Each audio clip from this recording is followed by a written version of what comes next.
All right, sound check, everybody good? Yep. All right. 1 minute. Morning. Morning. How's it going? How are you? Doing well. Good now? All right, 1 minute. All right.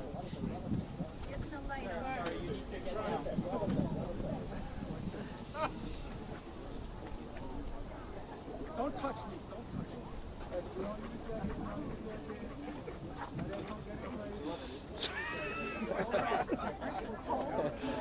No. We have to name this official Zohran. I've got a thermal on. I worry about this guy. No jacket. Can I give him my coat? He's been shivering out here. Everybody knows where I live. There you go, man. Stay warm, puppy. Courtesy of Zohran, the next man, and make sure you guys get on good press.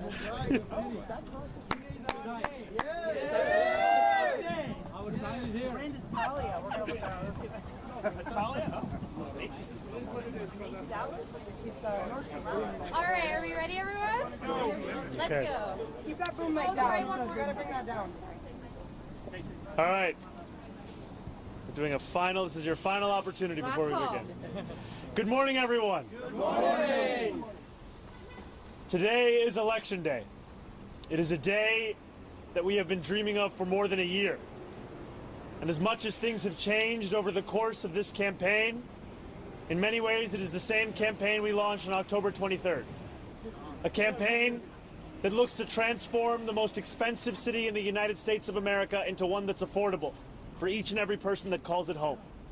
And I'm so thankful to the more than 100,000 volunteers who have brought us to this point, where we are on the brink of making history in our city, on the brink of saying goodbye to a politics of the past, a politics that tells you what it can't do and really what it means to say is what it won't do, and to usher in a new era in this city where we understand that we do not get to choose the scale of the crisis we face.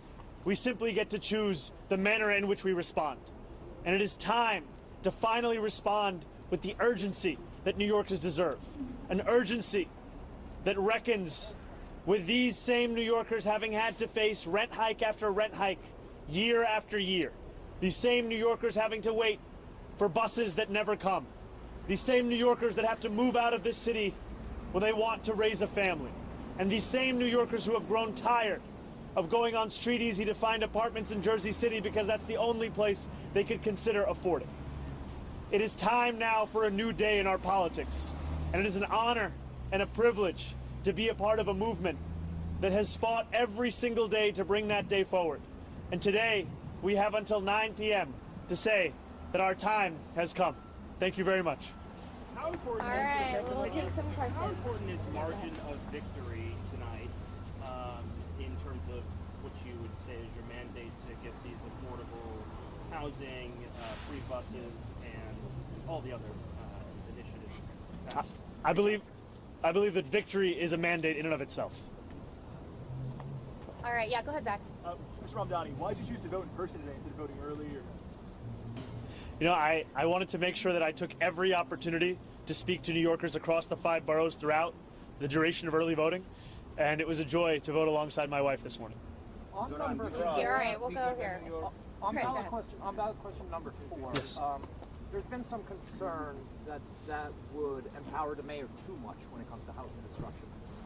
Did that at all cross your mind before you decided to vote yes? And how would you use that power responsibly if you are elected?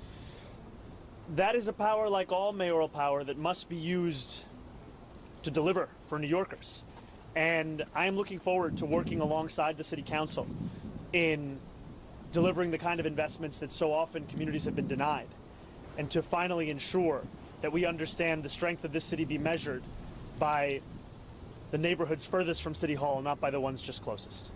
Zohran, Sorry, we'll go right here, right here. Glenn. Concerned at all about any voter intimidation? There were some issues in New Jersey this morning, North Jersey, of bomb threats with voting locations, not here, but your level of concern that could play out here somehow. It's incredibly concerning. And I think that it is an illustration of the attacks we're seeing on our democracy. Sometimes they're blatant and explicit in the manner of these bomb threats. And we also have to know that here in New York City, I saw a young woman sharing a story of her mother who had voted for our campaign and was then harassed by another man at that poll site for doing so. And we have to understand this as part of the general approach the Trump administration has taken to trying to intimidate voters with baseless allegations of voter fraud as a means of trying to repress the voice of Americans across this country. And when we think about how best to fight Donald Trump, one way we can do so is by understanding Andrew Cuomo for what he is, the candidate endorsed by Donald Trump, Elon Musk, and Stephen Miller. All right, go ahead, Ed. Gentlemen, this has been a local race, but the nation and the world is now watching. And for those who may be curious or concerned about a 34-year-old Democratic socialist running the largest city in the country, what would you say to those skeptics? Well, I get older every day. Look, I think more about New Yorkers than I do about anything beyond our 5 boroughs. And I look forward to fulfilling the hope that New Yorkers have put in me and to earning the trust of those who voted for another candidate or didn't vote at all. Because my responsibility will be to the entirety of the city. And it will be to deliver on the agenda that we have spoken of for more than a year, an agenda which will finally bring working class New Yorkers to the heart of our politics, a place that they have not had for quite some time. Yeah, Michael, go ahead. I want to ask you about the housing question. You waited until today to weigh in. At the same time, we know that more than 700,000 people cast their ballots in early voting, and many of those people presumably were looking to you to take a position on this. Can you explain what took you so long to come to a decision and how your thinking evolved to get to a place where you took a position? You know, I take very seriously the responsibility that I have to share my thoughts with New Yorkers, and I want to always ensure that I do so having had actually come to the conclusion. And I took the time to have conversations with stakeholders, policy experts, and wanted to make sure that I was deliberate in the decision that I made, and that's where I've landed. Zohran, Jeremy, All right, we're going to go right here. for you this week. Excuse me, sir. All right, right here. You think that this is bigger than New York, that your victory can turn the tide, change the conversation for the left in Europe and inside the Democratic Party in the United States? My ambitions are squarely within these 5 boroughs, my friend. Thank you. Jeremy, Yeah, we're going to go right here. Yeah. Reduce federal Assemblyman funding if you win. What are your thoughts on that? Sorry, could you say it one more time? President Trump says he plans to reduce federal funding if you win. What are your thoughts on that? You know, President Trump also encouraged every New Yorker to vote for Andrew Cuomo. There are many things that he will say and that he will do that will not actually bear out in the results within our own city. I will treat his threats as they deserve to be treated, which are the words of a president and not necessarily the law of the land. And too often we treat anything that he says by virtue of who's saying it as if it is already that law. And it is time that we have a mayor who stands up for New Yorkers each and every day, not one who's willing to sacrifice those New Yorkers so that they can stand up for themselves. Zohran, All right, last question right here. phone banking. Go ahead. Assemblyman, any last-minute message for New Yorkers who may be concerned that the president will follow through on his threats if you win tonight? I look forward to representing those New Yorkers and look forward to fighting for every single dollar this city is owed.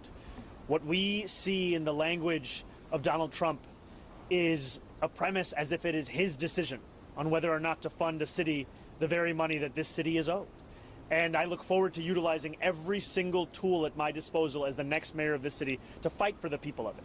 That means using the courts, that means using the bully pulpit, that means ensuring that we actually follow the letter of the law. And I know that doing so is something that threatens Donald Trump. It's why he's gone after Attorney General James, because she had the audacity to hold him to the same law that every New Yorker is held to.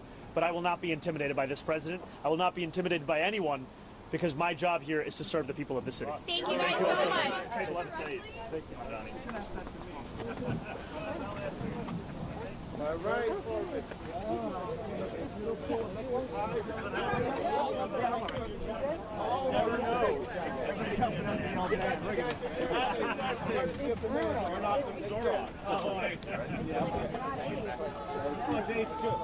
Right. Sorry about that.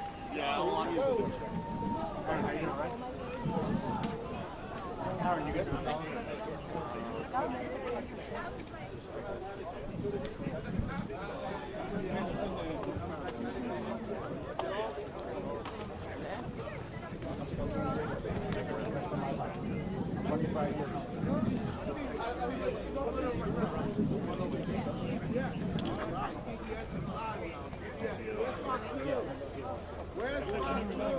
Thank you. CNN? Started.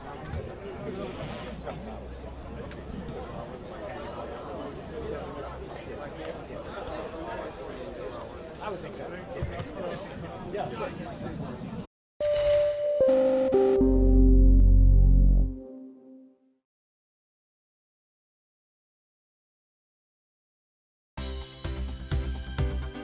For more news and updates, all you need to do is follow CNBC TV 18 on all of our digital platforms.